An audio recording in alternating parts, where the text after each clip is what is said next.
தூரத்தில் இந்த தெரு முனையில் தெரிகிற கோயில் காஞ்சிபுரம் கைலாசநாதர் கோயிலுங்க. எதிர்க்க நீங்கள் நடந்தே வந்தீங்கன்னா இந்த நுழைவாயில் பார்க்கலாங்க. புகழ்பெற்ற கைலாசநாதர் கோயிலேருந்து 200 மீட்டருக்கும் குறைவான தூரம் தாங்க. இந்த கோயிலோட குளம் தானு தீர்த்தம். பிரம்மரின் புதல்வர் மற்றும் சப்த ரிஷிகளில் ஒருவரான மரிச்சி மகாரிஷி இந்த மாதிரி ஒரு தாமரை குளத்தில் நீராடும் போது இந்த அழகிய தாமரை இலைகளில் மிதந்தபடி ஒரு பெண் குழந்தையை கண்டெடுத்தார். அந்த குழந்தைக்கு வல்லபை என்று பெயர் சூட்டினார். இந்த பெண் குழந்தை யார் என்பதை இன்னும் கொஞ்ச நேரத்தில் பார்க்கலாங்க. அந்த நிகழ்வு இந்த குளத்தில் நடைபெறலைன்னா கூட இந்த கோயிலோட ஸ்தல வரலாறுக்கு சம்மந்தப்பட்டதுங்க. காஞ்சி கைலாசநாதர் கோயிலை பற்றி நம்ம முன்னாடியே பார்த்தவங்க. அந்த கோயில் கட்டுறதுக்கு முன்னாடியே இந்த கோயில் கட்டியதாக நம்பப்படுகிறது. காஞ்சிபுரம் பிள்ளையார்பாளையம் என்ற ஊரில் அமைந்துள்ள திருக்கச்சி அநேக தங்காவதேஸ்வரர் கோயில் பார்க்கலாங்க.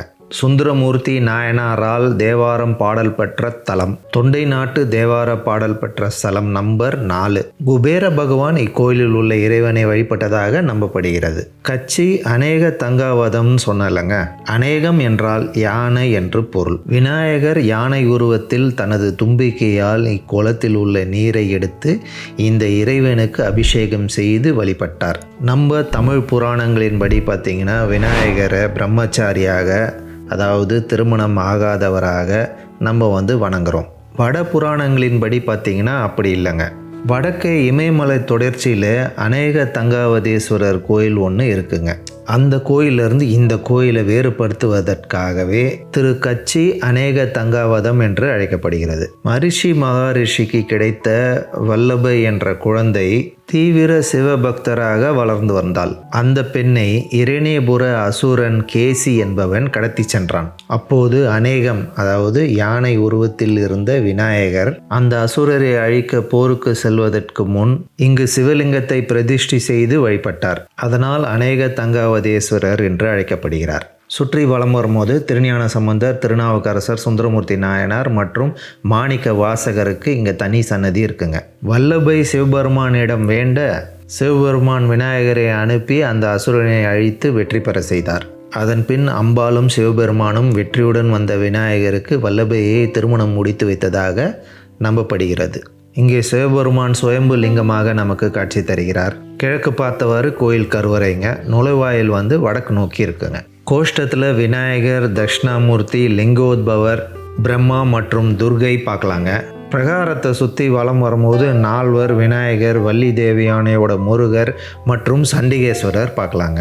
இந்த கோயிலை சுற்றி நீங்கள் வலம் வரும்போது இந்த கோயிலோட அடித்தளத்தில் கல்வெட்டுகள்லாம் பார்க்கலாங்க. நான் முன்னாடியே சொன்ன மாதிரி இது 7ஆம் நூற்றாண்டுக்கு முந்தைய காலத்திலேயே கட்டப்பட்ட கோயிலாக நம்பப்படுகிறது. இந்த கோயிலில் அம்மனுக்கு தனி சன்னதி கிடையாதுங்க. போன கோயிலில் பார்த்த மாதிரி காஞ்சி காமாட்சி அம்மன் தான் இந்த கோயிலுக்கு அம்மன்.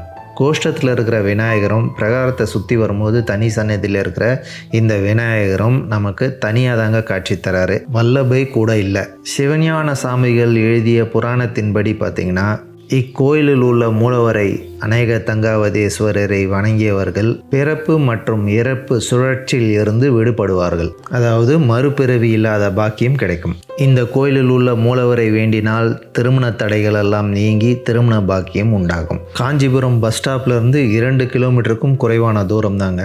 காஞ்சிபுரம் ரயில் நிலையத்திலிருந்து நீங்கள் வந்தீங்கன்னா 3 கிலோமீட்டருக்கும் குறைவான தூரம் தாங்க. TNT 002 திரு மெட்ரிலேஸ்வரர் கோயிலில் ஆரம்பித்து தொடர்ந்து 3 திவ்ய தேச கோயில்களும், போன வீடியோவில் நீங்கள் பார்த்த TNT 003 திரு ஓனக்கந்தன் தாலி கோயிலில் இருந்து பக்கத்தில் தாங்க. எல்லா கோயிலும் ஒரே நாளில் பார்த்துடலாம். இந்த கோயிலோட லொக்கேஷன் லிங்க் டிஸ்கிரிப்ஷனில் கொடுத்துருக்கேங்க. இதுக்கு முன்னாடி நான் அப்லோட் பண்ண காஞ்சிபுரம் கோயில் வீடியோஸ்லாம் பார்க்காதவங்க அந்த கோயிலையும் பாருங்கள். உங்களுக்கு இந்த வீடியோ பிடிச்சிருக்கோன்னு நம்புகிறேன். பிடிச்சிருந்தால் லைக் பண்ணுங்கள், இந்த வீடியோவுக்கு கமெண்ட்ஸ் பண்ணுங்கள், உங்கள் ஃப்ரெண்ட்ஸுங்களோட ஷேர் பண்ணுங்கள். நீங்கள் இன்னும் சேனலுக்கு சப்ஸ்கிரைப் பண்ணாமல் இருந்தீங்கன்னா இந்த சேனலுக்கு சப்ஸ்கிரைப் பண்ணுங்கள். அடுத்து இதே மாதிரி ஒரு சூப்பர் வீடியோவில் மீண்டும் சந்திப்போம். தேங்க்யூ, பாய்.